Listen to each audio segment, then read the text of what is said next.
Welcome to Big Blend Radio with your hosts, Lisa and Nancy, editors of BigBlendMagazine.com.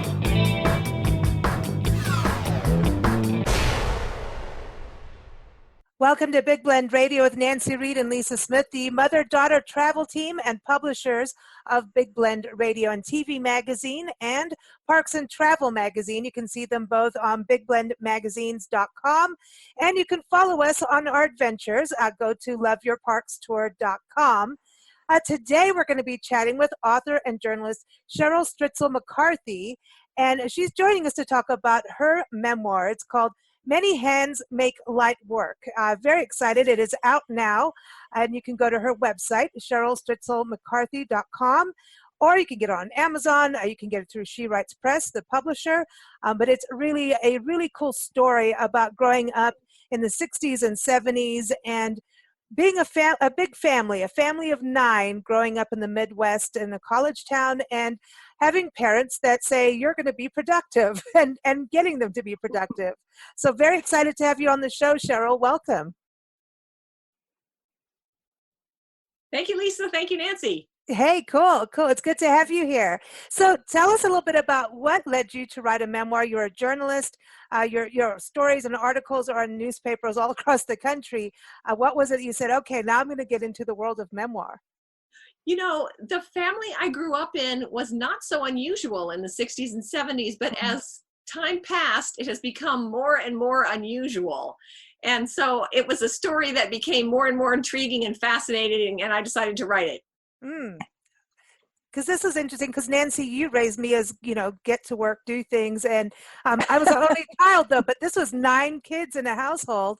Was it like as soon as you could start walking that you had chores and things? Is that the beginning of it? Well, we might have been a little older than that. So my father was a college professor at Iowa State University. But with a lot of kids, you want to find another way to make money. And so they began acquiring old houses in Campus Town where we lived, and we would renovate them and rent them to students. For that business to thrive, all of us had to pitch in, and that was the source of it.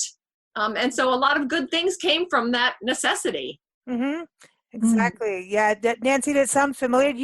Nancy was in a family of 6. Right.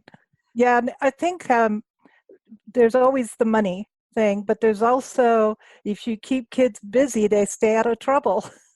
You know, you are exactly right, Nancy. My father thought he had soon enough had a house full of, or my parents had a house full of teenagers, and they thought we need to keep them busy, we need to keep them productive, and we need to keep them away from bad influences, which means we want them working, yes, but working within the family where it's known to be safe. Yes, and they can watch you. Yes. Even if you brought friends home, they ended up working. Well, one of the funny things was that our friends, our summers were spent working on old houses. That means we might have been scraping paint off the side, off the clapboard of an old Victorian mansion, or cleaning out an apartment, or pouring concrete, or doing all kinds of jobs.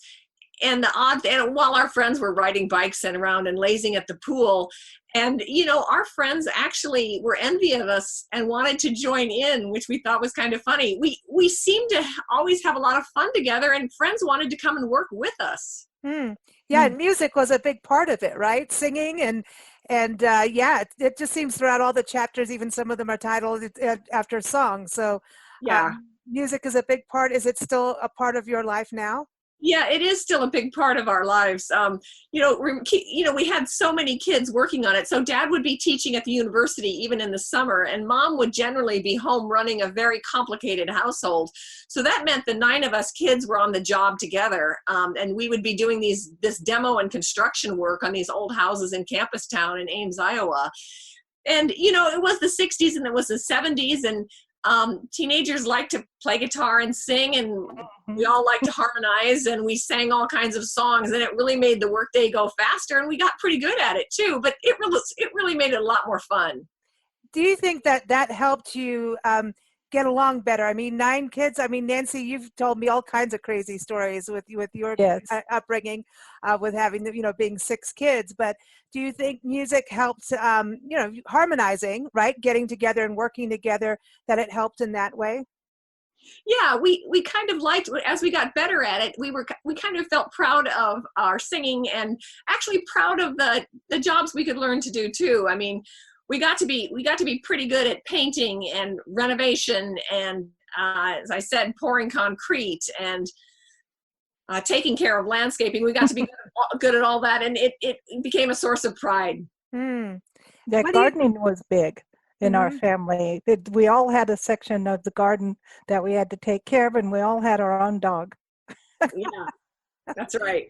See, Yeah. that's cool. I think it's interesting now because everything seems so digital, so technology driven. So I'm worried that basic skills are being lost. And that's what I love about your memoir and what you're doing by sharing this story, is that you're reminding us that kids can have skills. Like, I learned how to sew. I learned how to do my buttons. And, if something's broke, you're going to learn how to fix it. And I feel like now the younger generation may not be getting those skills that are needed for at least understanding how things work.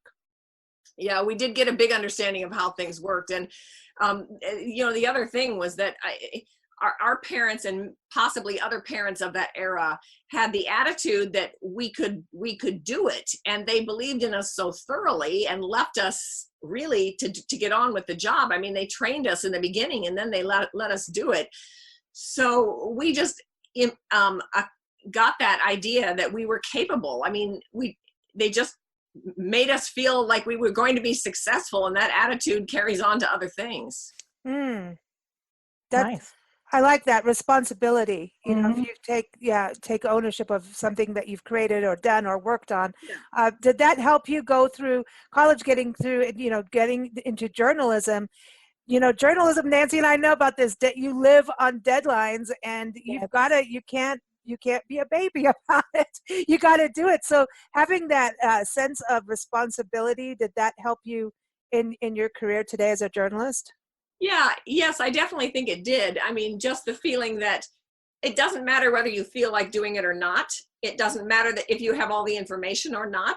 It doesn't matter anything. People are counting on you to produce, and you will produce. Yes, that was good training for journalism.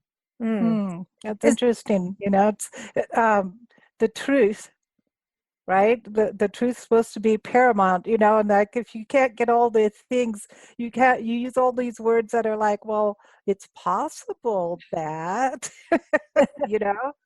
instead of just like, this happened, that happened, this happened, that happened. And sometimes I wonder about today's journalism, if that has kind of strayed. Yeah, that's an interesting part of the world. Journalism is. Do you run into very much trouble as a journalist with people?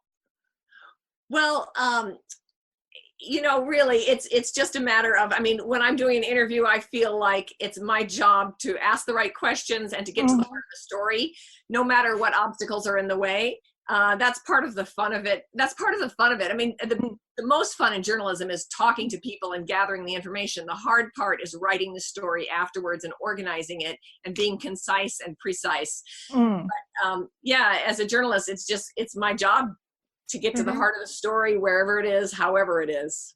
And now what's it like being interviewed all the time? Thank you. Yes, it's different being on this side of the microphone, this side of the pen. Yeah, to suddenly have the roles reversed. Do you think you'll continue writing in this way, or even get into fiction?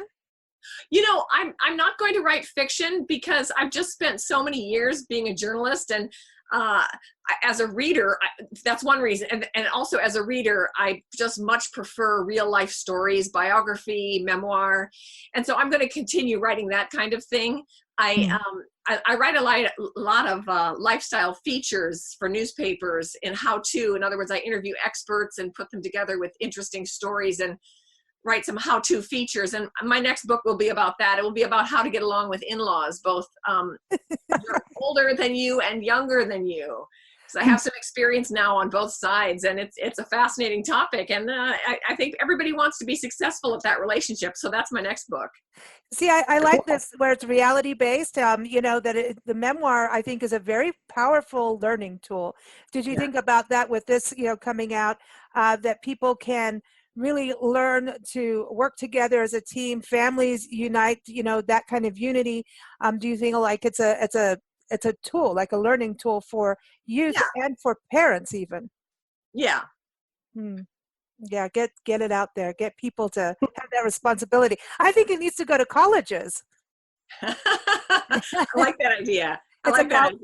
College town. And then so working together, do what's the rest of your family, have they, like followed interesting career paths? And, because I know that one point you talk about, there was a little bit of squabbling that did happen. There's 9 kids, but are 2 of your sisters mediators now?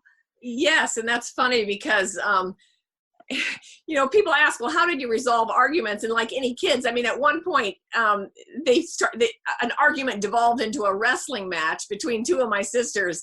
But funny enough, those sisters grew up to be peacemakers and, in fact, professional mediators. Oh, that's funny. Wow. So any kind of family life, no matter how many kids, 1 or 10, is a crucible for learning to get along with people. And so I think it's fun. It's fun and funny that it turned out that way. Yeah, my 2 younger brothers are fraternal twins, and they really fought a lot. They're good friends now, but when they were growing up, and they were quite a bit younger than the rest of us. They really, really talk about wrestling matches. I mean, it was nonstop. And so I don't know if being the youngest ones had something to do with it, because it's like they had all these parents. Yes, there's lots of that. And I was the youngest of the 5 girls, and sometimes I felt like I had 4 extra moms. Yeah. Oh, wow. And you can't talk back, right? You can't talk back to them. But on the other hand, if I started to stray, like in junior high, if I started to go down the wrong path, my sister, just 2 years older than I, would set me straight immediately and say, we don't do that. We don't go that way. And there was a real sense of unity in the family. In other words, we hang together. We're a group. We're a team. We're a tribe. What about routine? I know faith is a big part of your life, growing up together, but routine and having that kind of like a system going in the house, and especially, having a system with, what happens in the morning. How important is that, do you think, for folks to get together and be more productive and, unite? Because that seemed to be something that's a running thread. In fact, that's really a critical part of it. And so you think of 3 things in my parents' approach to building family. The first one is structure and stability. And meal times were just a huge part of that. In other words, and with that many people in the family, you would have chaos if you did not have structure. But also structure is very calming and good for children, because they know that they can count on things. So for example, breakfast was served every morning at 7:30. We would all come into our places. No one would eat anything at all or pick up a fork until we'd said our before meal prayer. Then everybody could start to eat. And the meal times were lively and noisy and fun, but still organized. And then no one would leave the table until everyone was finished and the after meal prayer had been said, and then the breakfast was over. So breakfast was always like that. And then dinner at 5:30 every evening was the same. So there was nothing like wandering downstairs in the morning and helping yourself to a bowl of cereal and sitting in front of the television. It just wouldn't happen that way. We would never have begun until everyone was there and the prayer was said. So there's something to be said for that structure. It sounds rigid, but really it wasn't. It was freeing, and you could count on it. I like that. Did you keep the same chairs at the table? Always. Like you had your seat? Yeah. Always. People just do that, don't they? Yeah, all of a sudden that's your chair, and if you sit somewhere else, here comes a fight. Yeah, and I care. at our table, we sometimes put older ones next to younger ones to help the little ones. Oh, That's see, so good. there's Yeah. that responsibility and connectivity, helping each other right at the get-go. I like that. Yeah, and there was a real sense of you, whatever you did, you would help the group. And the meal times were like that. It was like you wouldn't just go feed yourself. No, you would make sure that everyone was fed at the same time. So that was structure, and stability is something that anybody can do, and it's helpful for little kids, especially if you have a complicated or chaotic life. It's a source of peace. Mm. Yeah, I think you have to, especially, that many kids in a family, and then, there's, businesses going on and and that's the thing too with construction, it's deadline oriented, right? Yes. And people can get hurt. So you've got to have those rules so that, it's a little bit safer. Yes, exactly. Yeah, except for when you go babysitting and apparently, the family has a lion. I like Well, that. that is, it's an almost unbelievable story, but it is as true as the rest of the book. And in 1972, I was 13, and I was babysitting, as lots of girls and boys did and do. Mhm. And our parents just didn't get that involved in our lives. And one thing they didn't do was vet the people we were babysitting for, because they just never expected this kind of thing. But that job should have been easy. I went to a family to babysit. I was 13 years old, and they only had one baby. He was asleep when I arrived. So I thought it was going to be a easy night. I come in, and they have an unusual pet, and the pet is on top of the couch. And I was terribly, terribly frightened of it. As you should be. Nancy used to take care of lions. Yes. Way. So I enjoyed that part, because the first time I brought home lion cubs that were about 3 months old, and those were rambunctious, and I attempted to build an outdoor cage for them that was big so they could run off some of the energy, and I built it out of chicken wire. And I remember one day seeing all the lions, because I ended up with 5 or 6 of them at one time, calmly walking down the street in Sunland, California. And I'm like, uh-oh, the pride's out. What am I going to do? Oh, my goodness.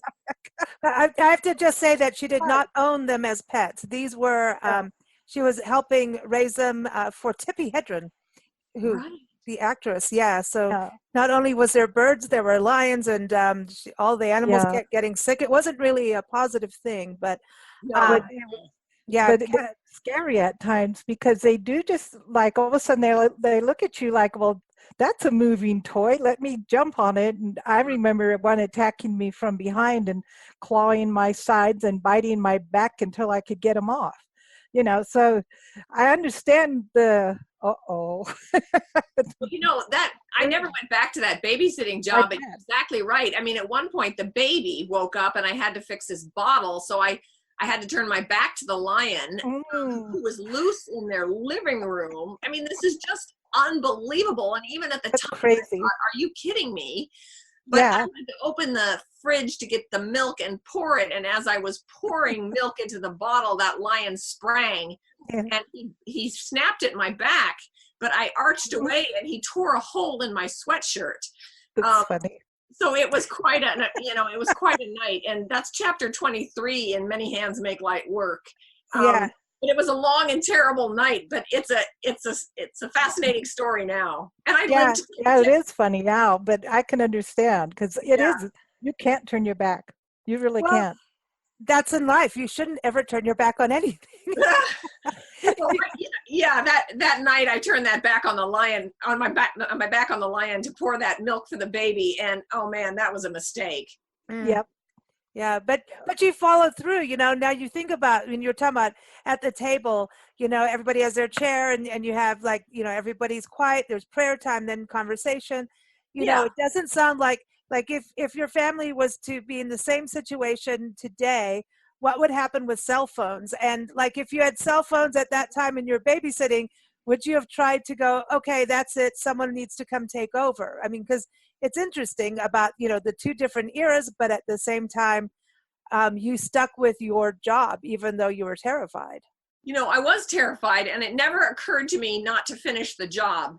And now I think, why didn't I get out of there? Why didn't I do a million other things? But at the time, I thought, I've been hired to do this job, and I will do it.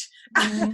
And I did. And I kept thinking of creative ways to put a barrier between me and the lion, which is the source of a lot of funny stuff in that chapter. Mm-hmm. It is funny. It never occurred to me not to finish. And Yeah. it didn't occur to me to complain. On the other thing, and this is maybe not so good, at age 13 in those days, we were taught to be polite to adults, and I was still polite. And I was still polite when the people came home. And now I wonder, I should have spoken up for myself more. But anyway, live and learn on that one. Yeah. It's interesting. I found I didn't need permits to have lions, and I had tigers and things in my backyard. But I did have to get a permit when I got a goat. Oh, okay. So, I'm like, okay, this makes a lot of sense. You can have all these exotic animals, but you get a goat or a pig, you need a permit. Huh. Isn't that weird? Yeah. Wow. So it's odd. So now you're based up in Washington State, right? Yeah.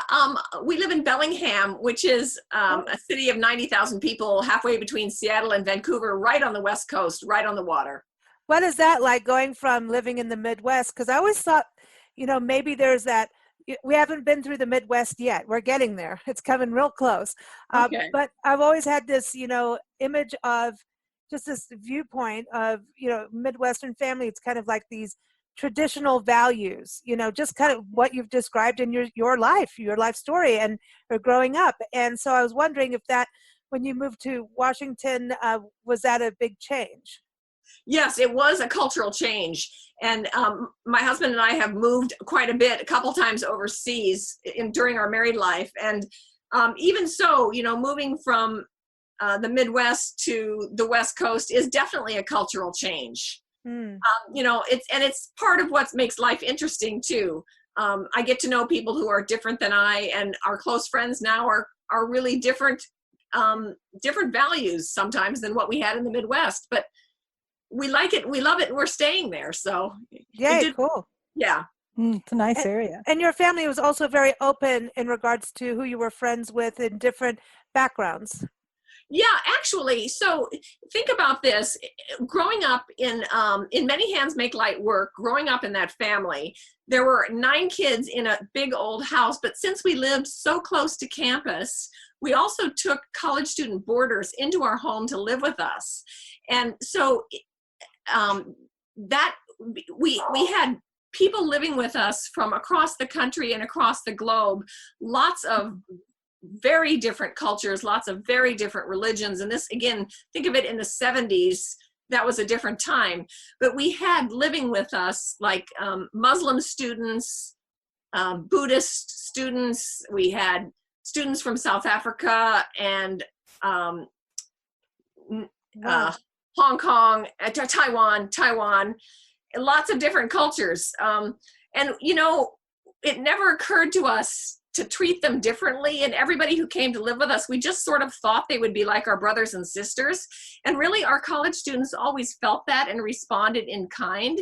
So it was astonishingly harmonious. And I wonder if it was because we didn't know any better. We didn't know to be afraid or think of them different. We thought they would be just like us. And on a very basic human level, they were. Mm-hmm.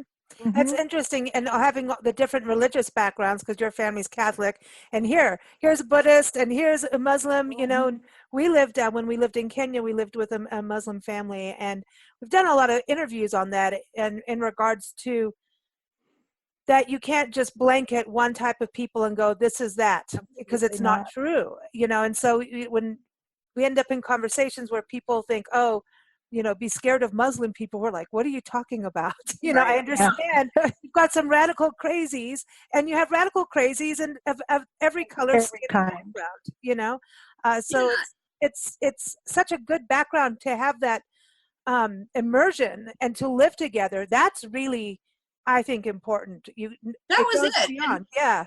We did live together, and they were in the bedroom next to us, and we were studying together and gabbing on the phone together, eating together, just living together in every sense. And it just didn't occur to us to think that they would be different from us. And again, on a very human level, they were just like us.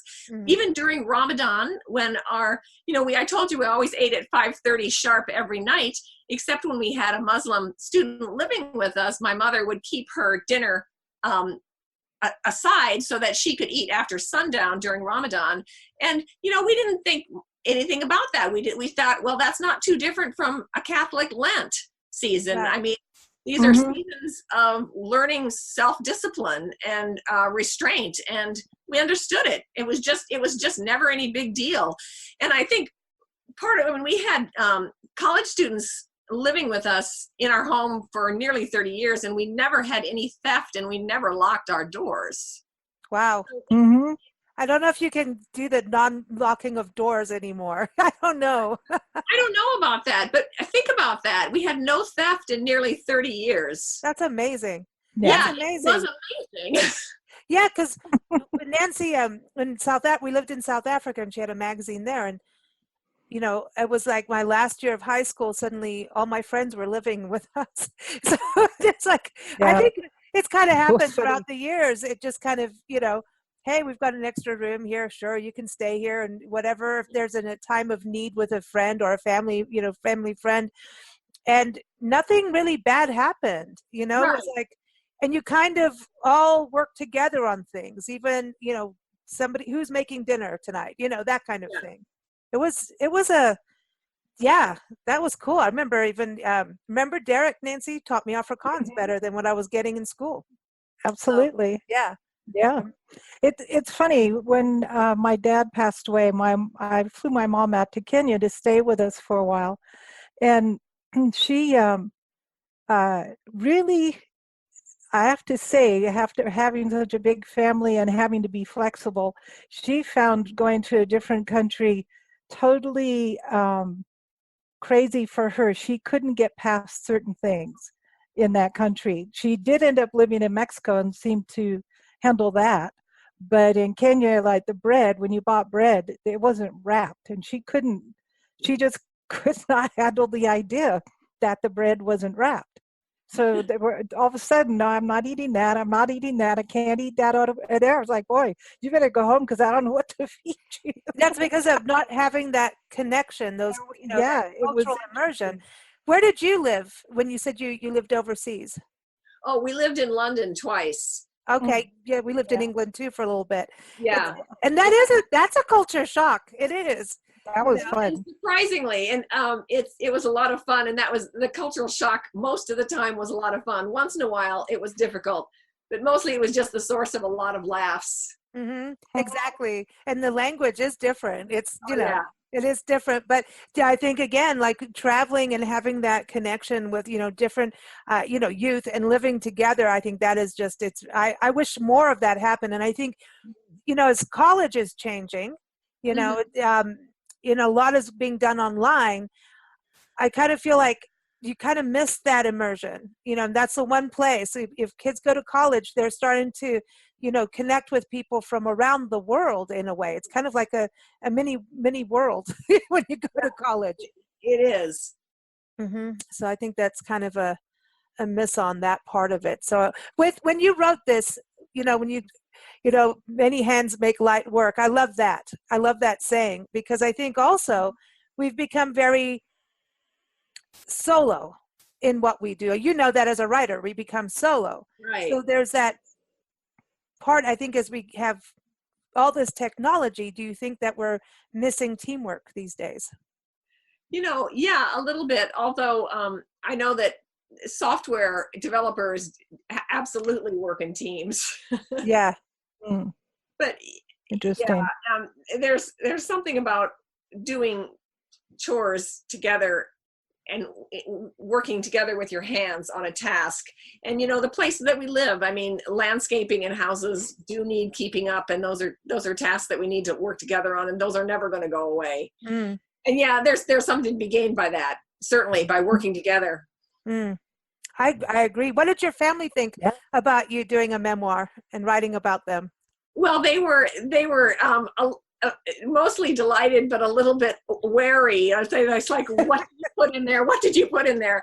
But Yeah, what do you they say? got a chance to read it and they enjoyed it. And most of them have said, well, we've all been meaning to write that story for so years. Now one of us has done it. So good. It's out there. That story needed to be written. It needed to be told. It's a lot of laughs. It's, it's an upbeat and lighthearted and a fun book. One of the critics said, this is the most cheerful childhood memoir you will ever read. Right. You know what? It's nice. It's refreshing. Yeah. It's very refreshing. Do you see yourself doing book clubs and having these kind of conversations about, working together and, just how do we work together and do some of the basic life skills? Oh yeah, certainly. I've got, I'm speaking to lots of book clubs across the country. And in fact, I'm just going to issue a blanket invitation now. If you're in a book club, go on my website and contact me, and I will come virtually via FaceTime or Skype, or maybe in person to your book club, to your discussion, so we could have some fun with that. Yeah. And again, if your book club wants a lighthearted and entertaining read, this is a really good choice for that.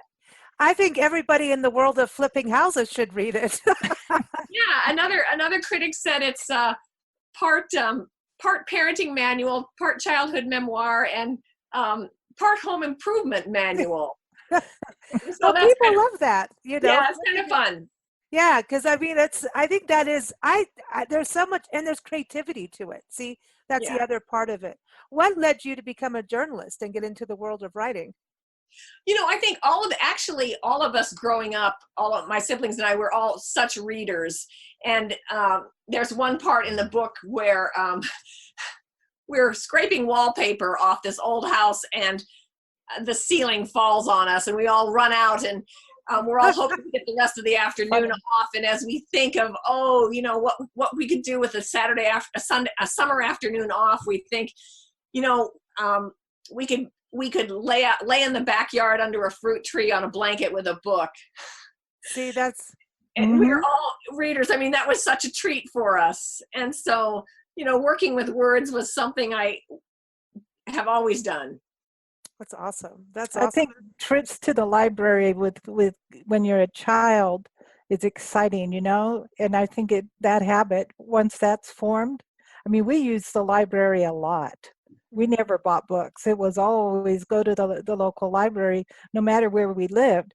And I think when you start out that way, you end up writing and reading forever.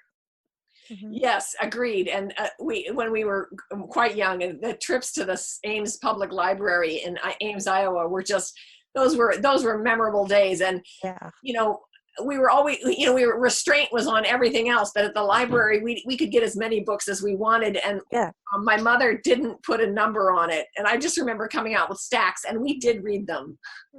See, because and it also shows you how big the world is. Yes. It's a very humbling experience, and yet extremely exciting and inspiring. Libraries, it's like, wow, you can find out about what happened in this country, and I didn't know there was this country, or you know what I mean? And and also the fantasy part of it is really cool. Going to different, worlds, different eras, time machines, whatever it is. You pegged that exactly right. It's a book is a dip into a different world. And sometimes they're entertaining, and sometimes they're entertaining and have something to teach us too, something we can use. So growing up, because you think about what you do as journalism, you're writing memoirs, so you're very, fact-driven person, right? Yet memoirs read like a novel to me. I love memoirs and biographies. That's my favorite thing. But growing up, were you in that way, or were you reading fiction? Oh, reading a lot of fiction when I was younger, but historical fiction remains my favorite. Absolutely my favorite. And even as a kid, historical fiction was the way to go. But now as an adult, I'm much more interested in biography and memoir. That the stories of real people are fascinating. And especially, history told through the lives of commonplace people, that is the most interesting of all. How do ordinary people live, and how did they live? And that's one thing I had fun with Many Hands Make Light Work, is that it's the recent past. It's very recent past. It's already different though. And how did ordinary people live? And kind of on ordinary people and people who were not quite so ordinary. How was it in the recent past? I love that too. And that's important because, yeah, biographies are always, oh, it's, Keith Richards and yes, he's still alive. Or how did he get here? Yes. But it is, I love the ordinary stories too because there's a lot of strength in the ordinary life. That to me is a strength, is to live a normal, regular life in a normal, regular town because we're kind of extreme in what we do. Let's travel across the country. Let's do, but then there's that to sit put in a town. Could you imagine doing that? Like living in one town your whole life and maybe running a grocery store, and there's strength to that. And that's what I like to read too. Yeah, and I think, for example, if you want to learn about the Middle Ages, it's much more interesting to read about the lives of ordinary serfs, who of course are very, very different from us, their lives from us today, rather than reading about the lives of royalty back there. I mean, back then, most people didn't live like that. But what was it like to be an ordinary person in the Middle Ages? I think that's where history is most fascinating. Yeah, man, and we've come a long way. In some ways, better, and then some ways I go, well, sometimes, I just want a little farm. But it wasn't like that because you were run by the royals, you know what I mean? So it's a little different, but wow. Very exciting to chat with you, and congrats on the memoir, everybody. It's out now. Go get it. Many Hands Make Light Work. That's an awesome title. Where did you get that from? Many hands make light work has always been our family's motto. And it's because there were so many of us and there was so much work to do. But it became kind of our identity. I mean, that we were many hands and we made light work. And also it came about because from the very early years, it was a favorite saying of my father's. So for example, think like we have a dozen properties in Campus Town. And on a snowy winter morning, we have to get up and shovel the snow from all the properties before the students who are inside wake up and go to class. So Dad would wake us up about 4:30 or 5 on a school day morning in Iowa after a blizzard. And we'd all be waking up and we'd know that getting awakened that early on a winter's morning could mean only one thing. We were going to have to shovel. We were going to have to shovel snow. And he was always cheerful about it and saying, and he would wake us up saying, come on, let's go. Many hands make light work. And we just hated it, of course. But then once we got outdoors and we were all, and the world, it was beautiful out there and we were all working together and we'd clear one property after another. I mean, some of them had lots of sidewalks and one had a parking lot. So it was a lot of work. But we started to have fun once we got out there and worked at it. And but many hands make light work is what he always said when there was a job to be done. So sometimes we hated it and sometimes we liked it. Oh, I see, but that's true, right? Nancy, was that kind of like for you too, growing up? Like snowball fight. That's what would happen in our family. Oh, right? We had some of that. We definitely had some of that. And that's in that chapter too of making snow angels and throwing snowballs at each other and getting the work done, but getting awakened in those early mornings. And it was pitch black outside and there was a blizzard and there were 12 houses covered with snow and it was our job to clear the snow. Oh, wow. It sounds so crazy now because it's summer. I know. You can't even think that, but when people read this in winter, they're gonna crack up. They're gonna be like, I don't want to get out of bed. Just keep reading the book. Yeah. Yes. Exactly. Awesome. Thank you so much again for joining us, everyone. It's Cheryl Stritzel McCarthy, and the book again is Many Hands Make Light Work, a memoir. You can get it now through She Writes Press. You can get it on Amazon, all those great places, or you can go to Cheryl's website, CherylStritzelMcCarthy.com. And we want to thank JKS Communications for always setting us up with these awesome interviews with authors. And also, they've sent us on a story assignment across the country as we travel to find literary stories. And so far, Cheryl, you'll like this. Our first one, we ended up finding out we were in John Steinbeck's family area, where his grandparents lived, and where East of Eden was written. Right now we're in Colorado, near where he wrote, what's his name? Oh my gosh, James Michener taught and also wrote Centennial based on the region. So we're doing all kinds of cool things thanks to JKS. But everyone, you can keep up with us at bigblendradio.com. Our shows air Monday, Wednesdays, Fridays, and Sundays. And you can keep up with the author interviews also at blendradioandtv.com. So Cheryl, your song today, we're playing Stepping Stones. It's by Kimya P. Penton, and it's from her album Where the Rain Falls, not the snow, Where the Rain Falls. And she's lived around the world, including London. And this is a song about, her family and really appreciating her family background. So everyone, you can keep up with Kimya at KimyaPmusic.com. Thanks so much, Cheryl. Thank you, Nancy. Thank you, Lisa. Have a wonderful book launch, and we can't wait to hear how it's going to be a bestseller. Thank you. Thank you.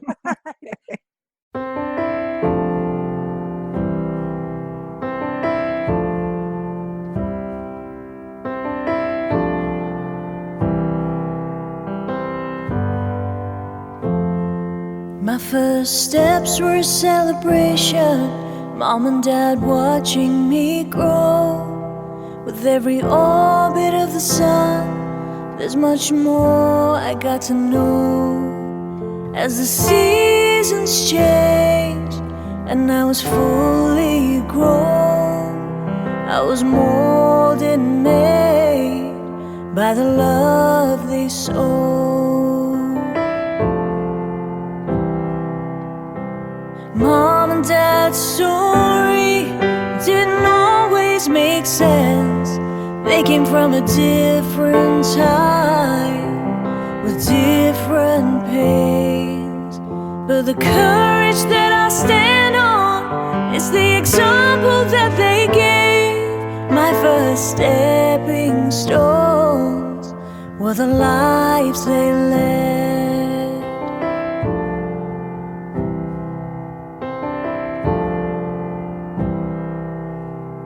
2 degrees later, moved out to the city on my own, working at the corner office on the 21st floor, thinking how far I come and where I could go, taking in the whole world, but I'm missing home.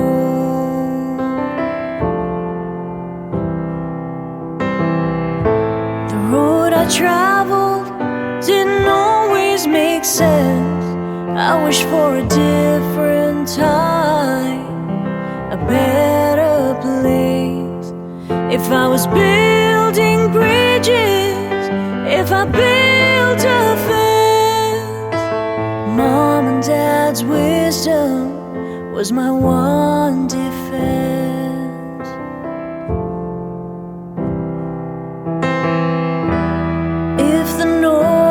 In the world drown out the voice in my head, I find my way home to hear the words they say, those familiar ones, the laughter and tears wash away my fears. Mom and Dad's story didn't always make sense. They came from a different time with different pains, but the freedom that I walk in is from the price they paid. My every stepping stone is on the road they paved. My stepping stones are from the lives they led.